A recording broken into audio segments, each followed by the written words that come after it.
tema que trataremos hoy no es de fácil comprensión. Tal vez lo tengas que escuchar varias veces. Y su título es Ya no tenemos más conciencia de pecado. Los que tratamos de justificarnos por nuestro desempeño, hemos caído de la gracia.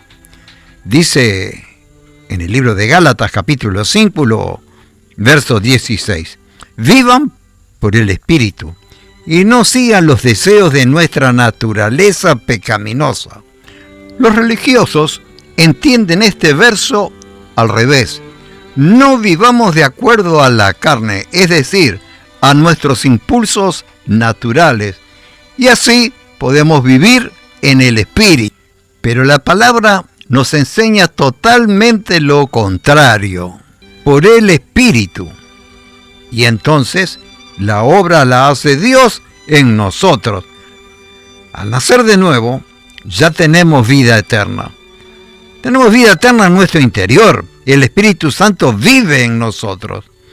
Como dice Romanos 8, verso 14. Los que son guiados por el Espíritu, estos son hijos de Dios. El Espíritu de Dios, que es poderoso, es el que te da la victoria sobre las inclinaciones pecaminosas. En Gálatas, capítulo 5, verso 17 dice, sigue afirmando esto.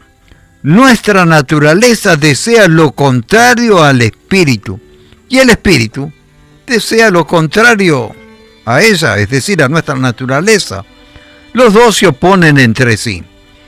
Pero el verso siguiente, 18, dice, pero si el Espíritu les guía, no están bajo la ley.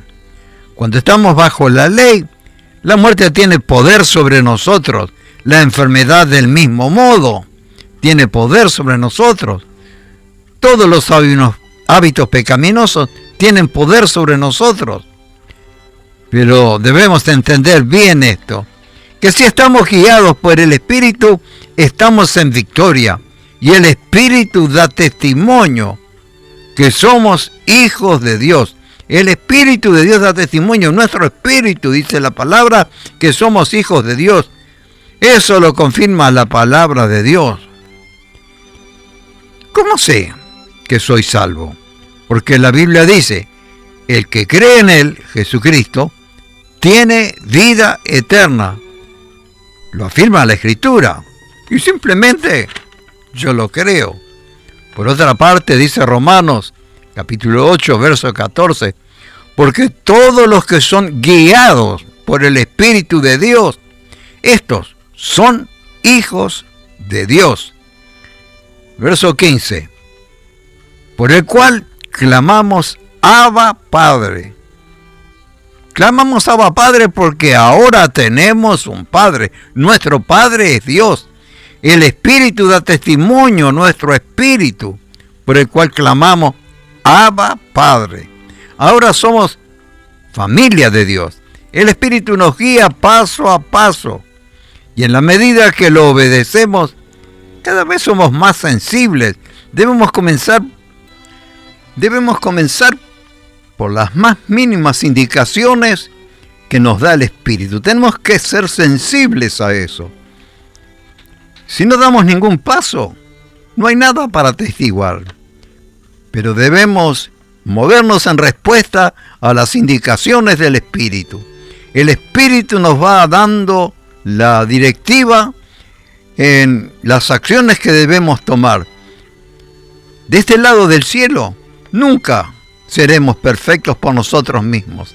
Sin embargo, delante de Dios, sí lo somos. ¿Por qué? Somos perfectos por el sacrificio de Cristo, como dice en Hebreos capítulo 10, verso 14, refiriéndose a Jesús. Con una sola ofrenda hizo perfectos para siempre a los santificados. Verso 15, y nos atestigua lo mismo el Espíritu Santo. Verso 17, y nunca más me acordaré de sus pecados y transgresiones, pues donde hay remisión de estos, no hay más ofrenda por el pecado. No se necesitan más ofrendas. Fuimos hechos justicia de Dios por medio de Jesucristo. Ya no tenemos que tener más conciencia de pecado, dado que la sangre que Jesús vertió en la cruz nos limpió de todo pecado y para siempre. Gloria, gloria sea su nombre. Ahora les invito a orar. Querido Padre, yo te ruego en este día que tú sensibilices nuestras vidas para ser fieles a la directiva del Espíritu Santo, aún en las cosas más pequeñas. Y de ahí en adelante podremos cada día más y más obedecer a las cosas grandes y maravillosas que tú nos quieres conducir. Te ruego que hagas esta obra poderosa en aquellos que escuchan esta palabra, en el nombre poderoso de Jesucristo. Amén y amén.